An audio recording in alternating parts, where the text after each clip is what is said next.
Hello, today I am presenting this paper called Automated OS Level Device Runtime Power Management, and this is the slides I received from one of the authors of the paper.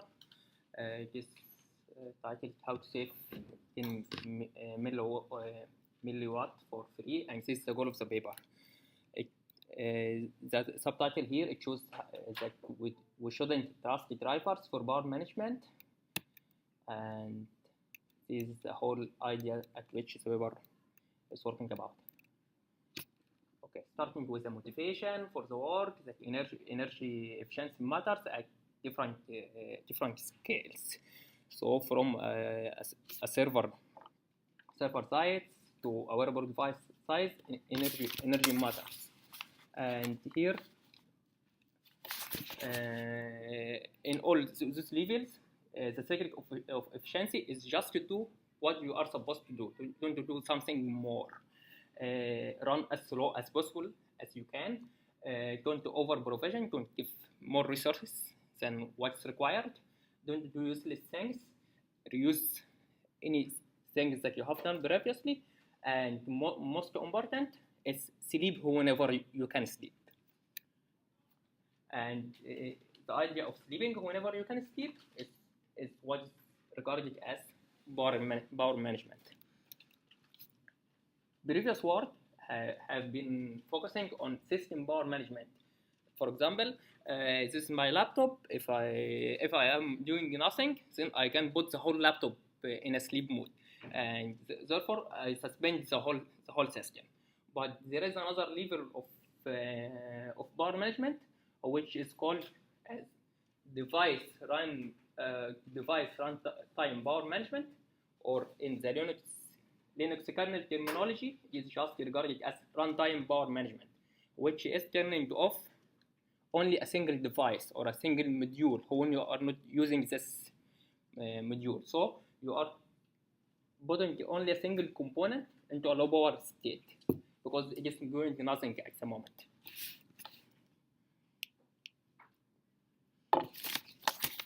The outline of the talk is the idea of runtime power management of mobile system on a chip, and why depending on drivers for managing the runtime power management is a bad idea, and the proposed approach by the authors, which is centralized power management framework.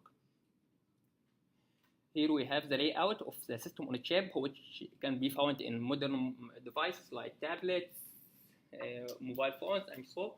And we can find that in addition to the main processor or the main CPU, there are another components that are performing dedicated tasks. Maybe they are I/O controllers, maybe they are GPU, or maybe they are doing some continuous sensing or something like that. And we can find that the vast majority of the system on a chip area is occupied by these modules, not by the CPU. The CPU only takes a small fraction of the system on a chip area.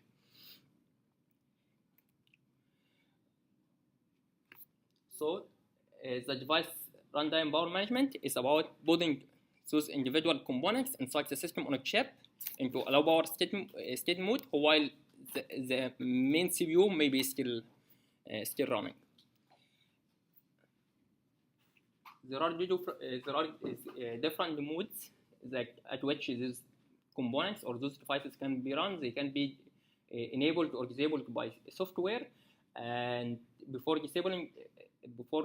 issuing a disable action for one of the components, software must first set the context of the device, and later it will be the hardware who is responsible for the actual putting this module into a sleep or low power state.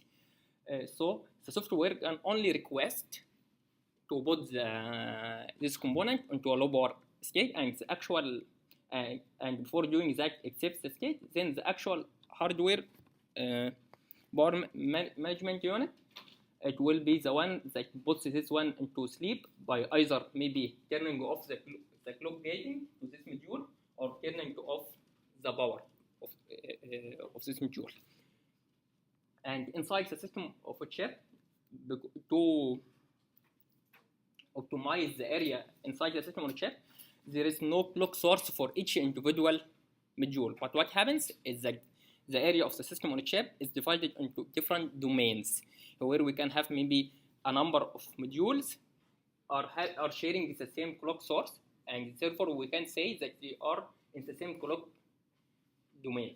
And we can have multiple clock domains in the same bar domain. So for example, if we have this module and the software request is to turn it off, then if the hardware decides to put it in a low power state by turning off the clock gating, it cannot do so if there is another module in the same clock domain that is still active. And the same idea for the power domain. I cannot put a module into a low power mode by turning off the power source unless all other modules in the same power domain are turned off. Yeah. For example, here the IGC component is turned on, but the software trigger may request for putting it in a low power state, and it will remain turned on until the other module that is inside the same clock domain requested by software to put off. Then the whole clock domain will be turned off by a hardware trigger. And when all clock domains in the same power domain will be turned off, the whole power domain will be turned off. So the software responsibility is to decide when to disable a module. You can request, okay, at this moment this module has no pending tasks, so I need to turn it off. And before making this request, it has to save the execution context, because once you have requested turning off a module, the hardware later will turn it off. So you need to save the context first.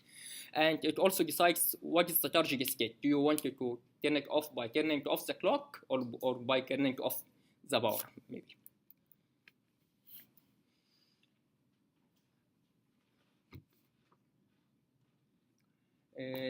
The action of deciding when to disable a module is done by the Linux runtime power management and the driver, because the driver are the ones who knows what pending tasks does this module have.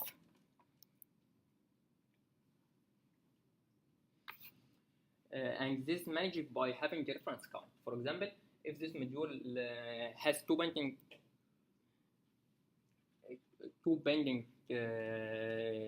tasks, then the Linux runtime power management should have a reference count for this module by 2.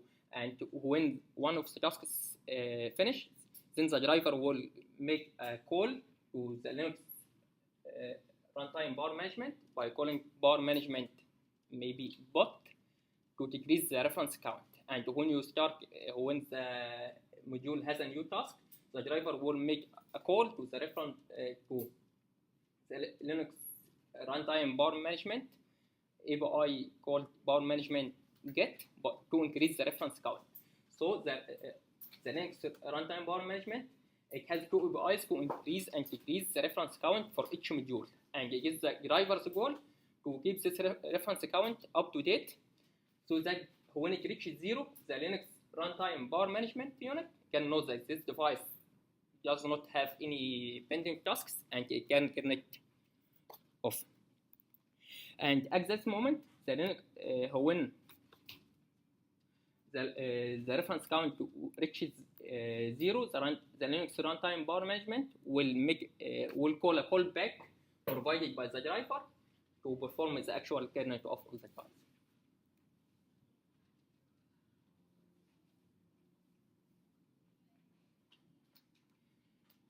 And in order to make the decision whether to enable or disable a device, the driver needs to know what are the quality of service requirement by the user application or by the task running. For example, what is the allowed latency for this task to complete, and what are the characteristics of the device itself, what is the wake up latency maybe, because if it takes a lot of time to wake up from a sleep mode, then it is better not to turn it off.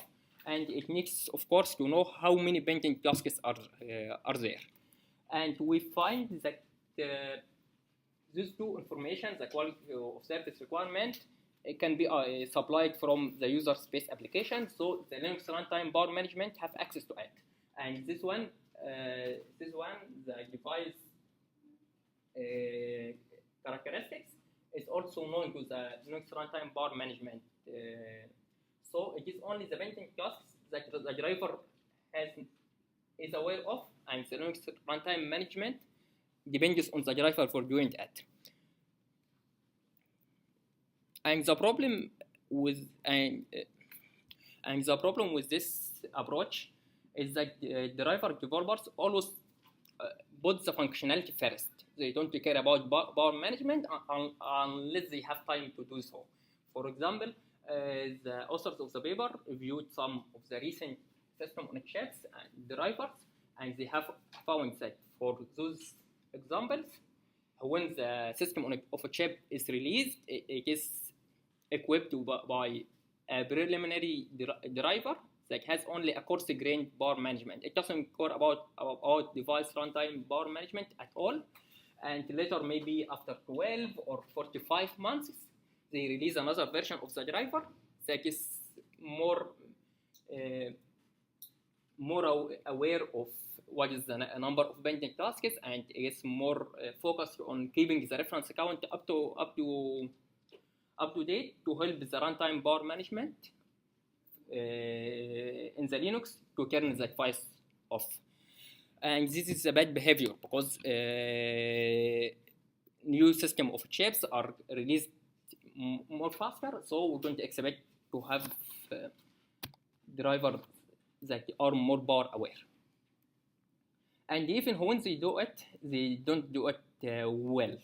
For example, the authors of the paper reviewed some drivers for some OMAP system, for some modules in the OMAP system on a chip, and they have found that what the driver developer does, it increases the reference count at the boot time and decreases it at the shutdown time. So what happens is this device module, it never sleeps. It just turns on whenever the system of a chip on a chip is active. So was that a bug or was that a deliberate decision? I mean, it almost sounds like they did it for some particular reason. Yeah, as they said, they may be planning to release another version of the driver that is more power efficient later, and it takes a long time to have this second release. And another reason maybe that the drivers are very complex. For example, the display controller in the OMAP, it has 22,000 line of code, and it is hard to, the authors of the paper, they have found that this device module is turned as long as the display is turned on. And they try to figure out by themselves where they should put the reference count bot and get operations, and they have found it very hard to figure out where to put these lines because it is very complex and it has many asynchronous execution passes. Another issue is, as we mentioned,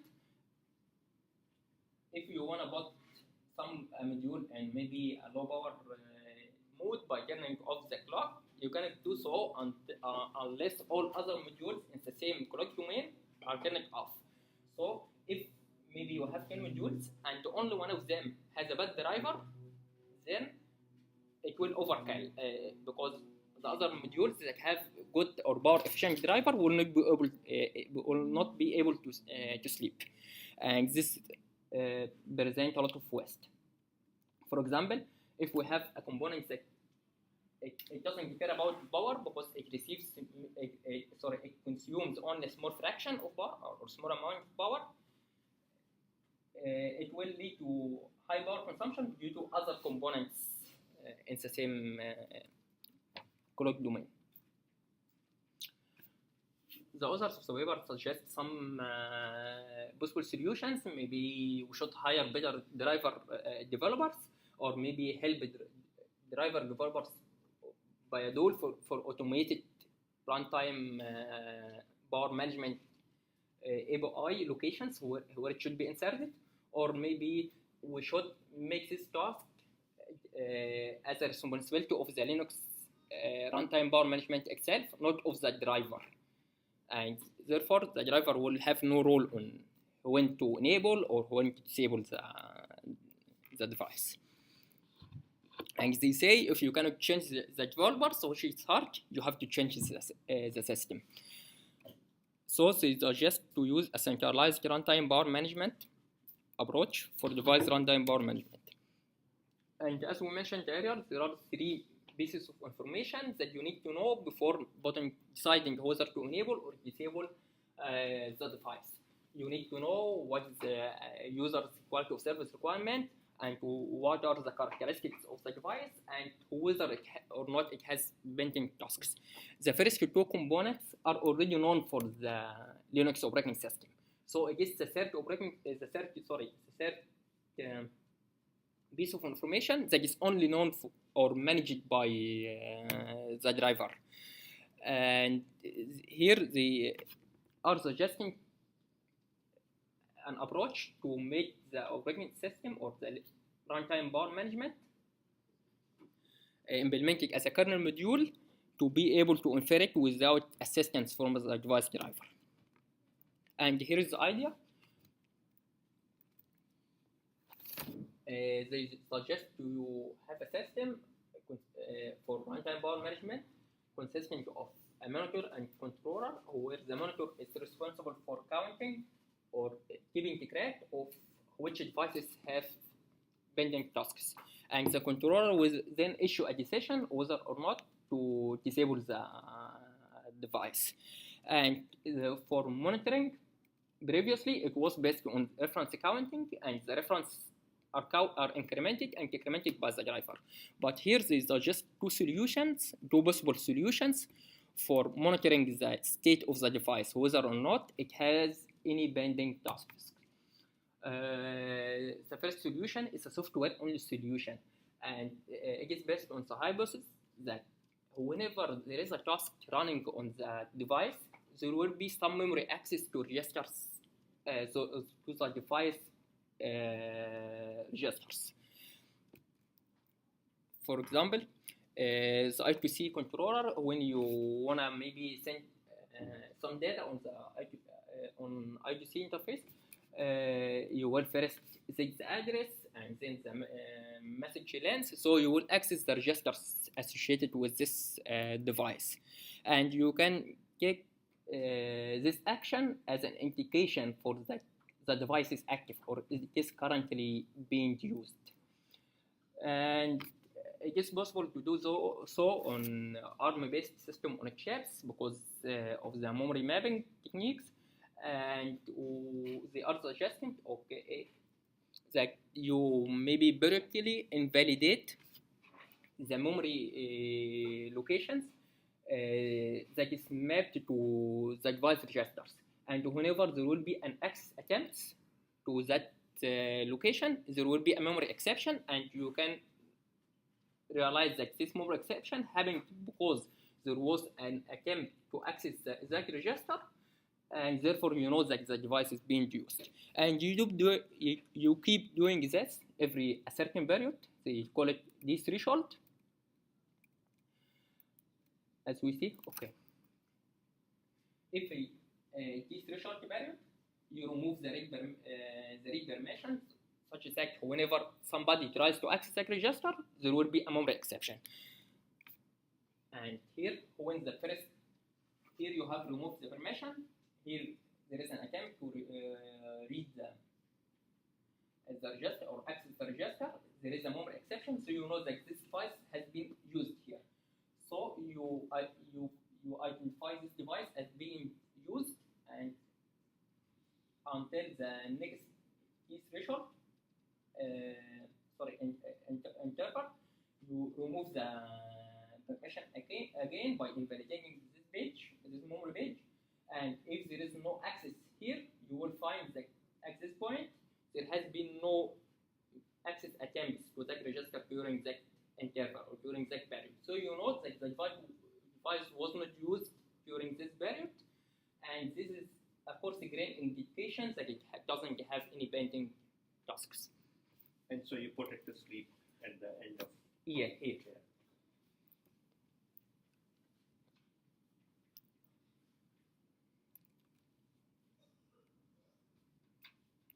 And when the device is in low power state, if it is already in a low power state, and you keep doing the same, but and when there will be a register access, you know that there have been some program trying to access this module, so you do what's corresponding to increasing the reference point. You ask the operating system to bring this device up from the low power mode.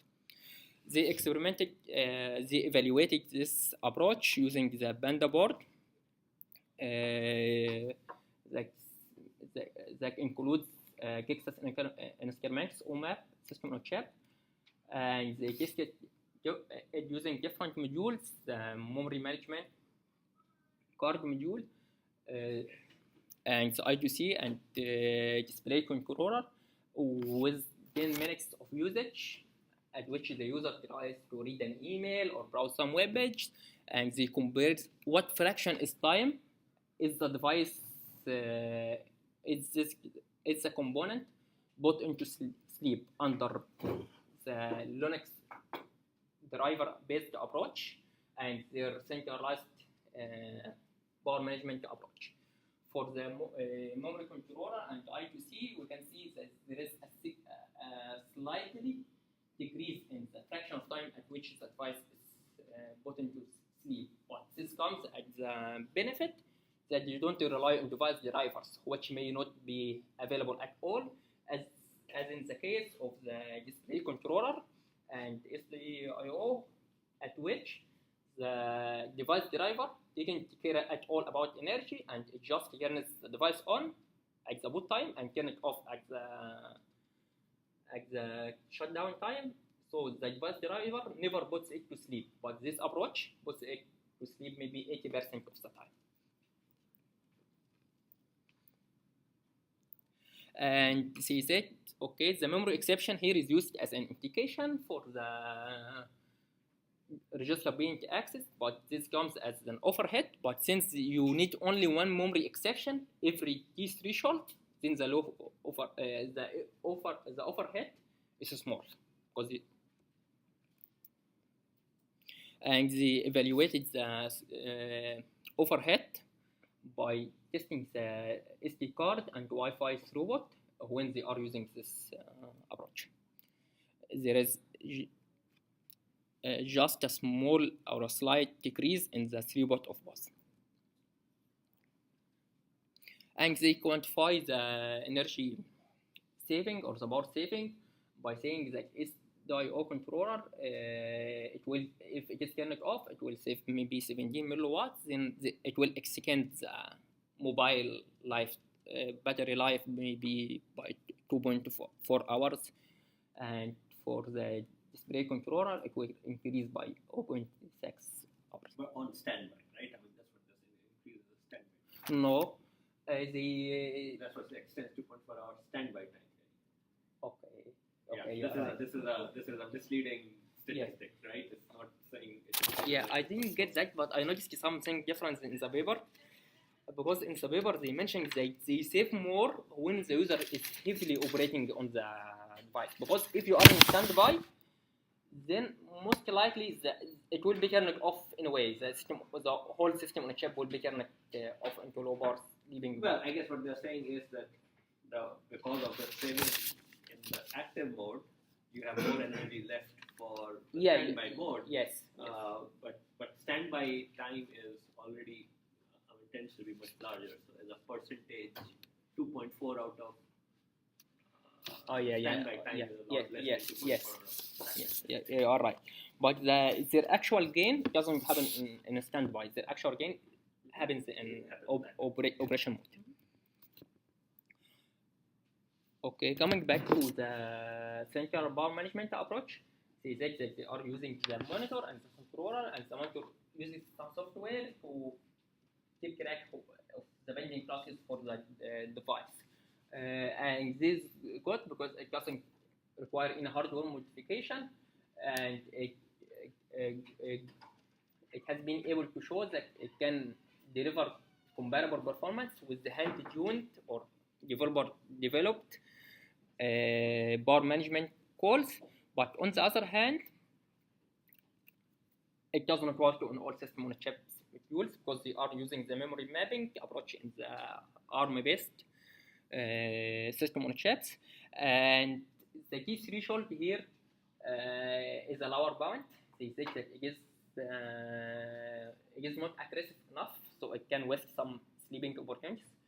But my concern about the key threshold is about how to find the optimal key threshold value, because the system operation is very sensitive to this value, and there is no guarantee that the value you propose is optimal or sufficient. So they have thought about another approach for monitoring what number of tasks or does the device have. And another point, they said that the memory access based approach, like maybe monitoring the register access as an indication for active or pending tasks at the device, is not valid for all kinds of devices, because some other devices like GPU and TCB, they are computationally intensive, and this kind of indication does not hold for them. So they suggested another approach that is hardware based, and this is by adding a small modification to each device, which is a single bit register that can tell you whether the device is busy or idle. And the monitor will keep pulling this register for each device. If the register value is 1, then it means that the module has started processing the task since the last key threshold interval. If it is 0, then it means that it hasn't been active at all since the last key threshold interval. It is like a dirty bed. You clean it every... It is like a dirty bed.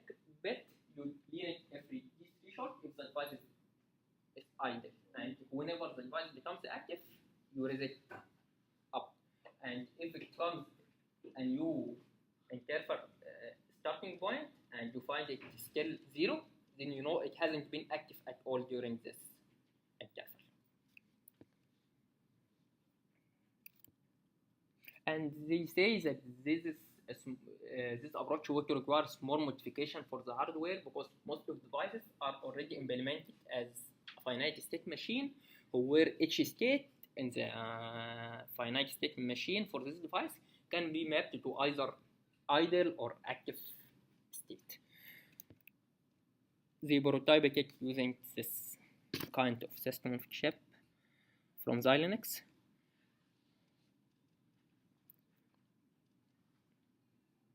Yeah, and they have found that adding this single bit requires adding a small number of gates and also few lines of code. So the overhead for adding this single bit is small,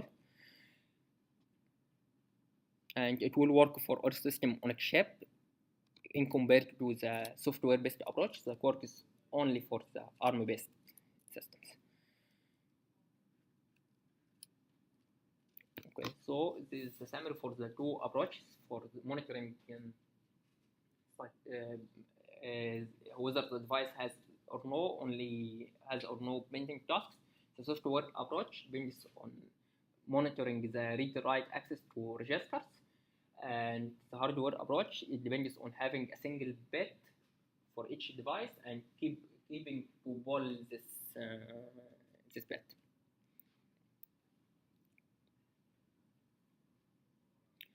And if the monitor can know, if the monitor now is aware of whether the device or not has bending tasks, then it is in a position that allows it to make call to the callbacks provided by the driver to do the actual turning off or bringing up of the device. The last thing in the slide that they say that, and this is not actually mentioned in the paper, they say that they can go one step further and they can move the runtime power management from the CPU to a dedicated low power core, or maybe a low power runtime management unit for further energy efficiency. And here I have one more slide, but it's not a show. Let me go to here.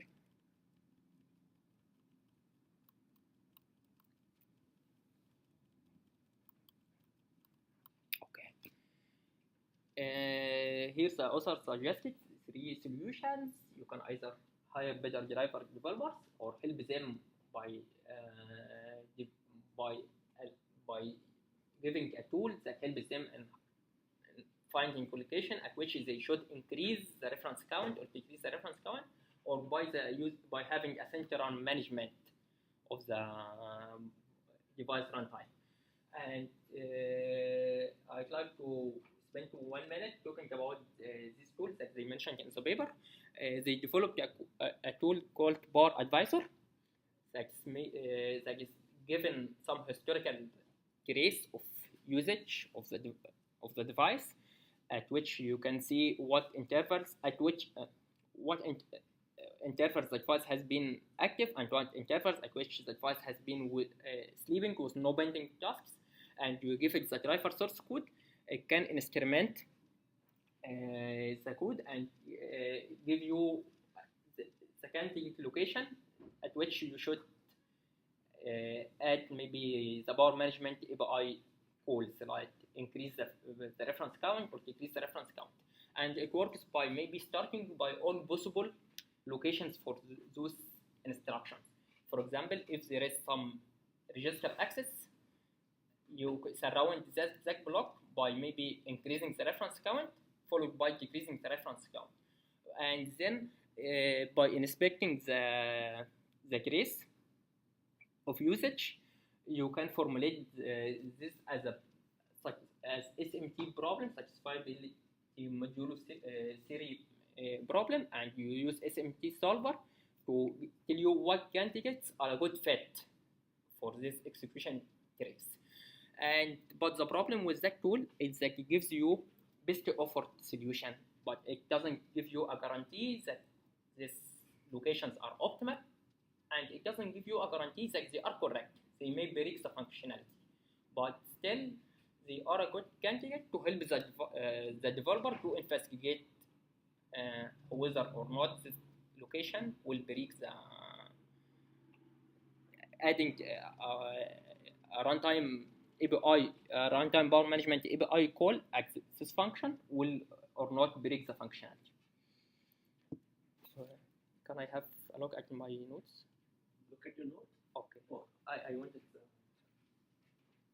the activity of the paper when I submitted.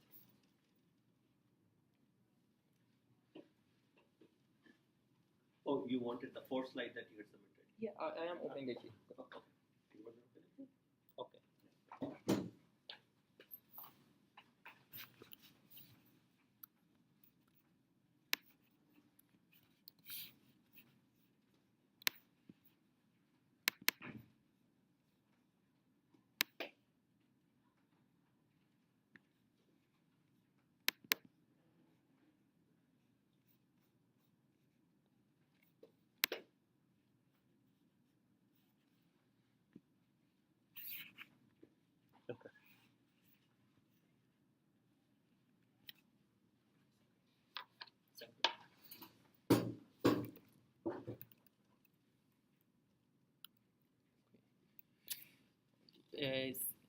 The points I liked about the paper, it is a novel rethinking approach about very fine-grained power management. It is not in terms of the maybe system on chip level or the whole system level, but it is in terms of a specific module level or individual module level. So it is very fine-grained power management that we may be in need for. And they have validated and experimented their proposed method, and they have shown that it solves strong, it has strong potential for energy saving. And the central power management approach they suggested is better, is in a better position to exploit the inter-device dependence than the driver level, because the driver is unaware of the usage of other devices, but central power management can be aware of the usage of different devices in the same power domain, so it can decide better when to turn off or on the whole clock domain or the power domain. And the tools they developed, also it is not giving guarantees about correctness. It can be helpful for speeding up the process of having maybe power aware driver releases, which takes a long period to be released currently. But on the other hand, I find that their software estimation method suffers from limitation, like it is not working on all systems. It works only on ARM-based systems, and the hardware solution, it requires hardware modification for system on chip. So currently working system cannot be patched to make use of it. And the hardware monitoring solution, this one should be the software monitoring solution. And both solutions are very dependent on the choice of the D threshold. And here they suggested that the value they are using, 100 milliseconds, is based on the observation of the historical trace. And there is no guarantee in some usage scenario there will be maybe longer operation period than this threshold. And the recommendation is a power advisor SMT problem. That's something they mentioned in the paper. They say it can be solved more efficiently by linear programming. My thoughts about how to improve their work. The singular runtime power management can be a good candidate as a false row if the device driver does not support or implement the runtime power management. And therefore, they should allow the device driver to override decisions made by the power management. This can help the problem of selecting the optimal D threshold. And since they are proposing to do the power management in a central fashion, it can be important to think about how to utilize the inter-domain device power management dependence for task scheduling or for making decisions about device runtime power management or the chip layout planning itself. Thank you.